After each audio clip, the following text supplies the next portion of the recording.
Former Grand Prix winner Robert Kubica could be set to dovetail his new Williams F1 reserve and development role with a drive in this year's World Endurance Championship.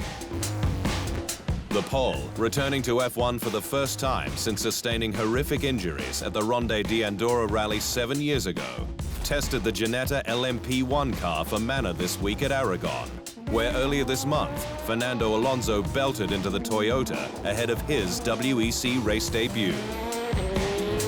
Kubica last raced in 2016 in the World Rally Championship, before getting F1 tests with Renault and then Williams at Silverstone, Hungary and Abu Dhabi, all of which proved an important point.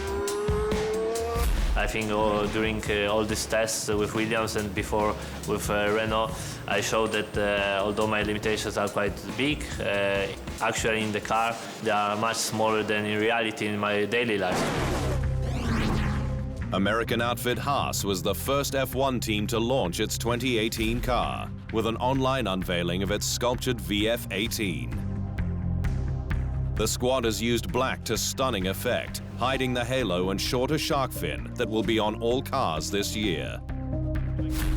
And Haas F1 team chairman Gene Haas believes it will provide another step forward. The squad 18 points up in its sophomore season last year, and both drivers more regularly in the top 10. We eliminated a lot of the variables where we knew we were weak, Haas said. We've focused on what it's going to take to get our car to be consistent and close that gap to the top teams.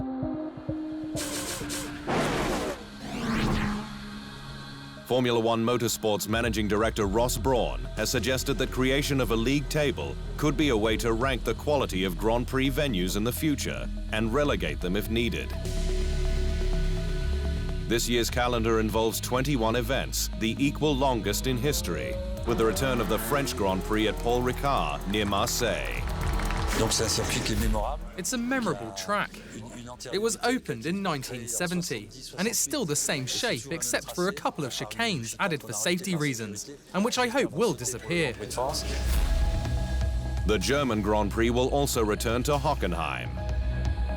But while there are plans for more events, in the Netherlands, Miami in America, and Copenhagen in Denmark, Brawn says that striking a balance between quantity and quality is crucial. There's no value in just putting the number of races up, Brawn said. But if we can provide great races in great locations throughout the world, then we should consider it.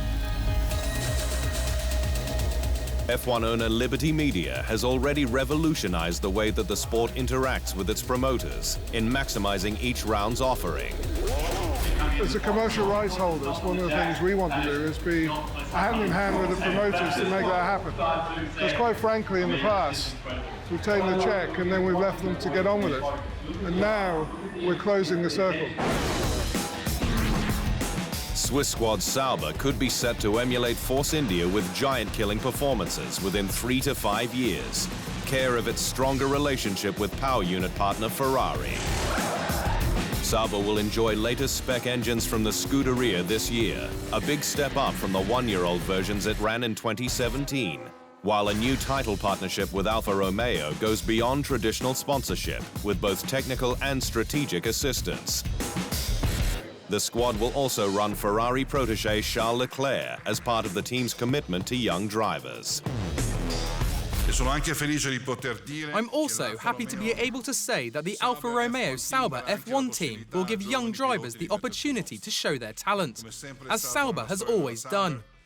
We just have to look at champions of the caliber of Kimi Räikkönen and Felipe Massa, who both got their start at Sauber.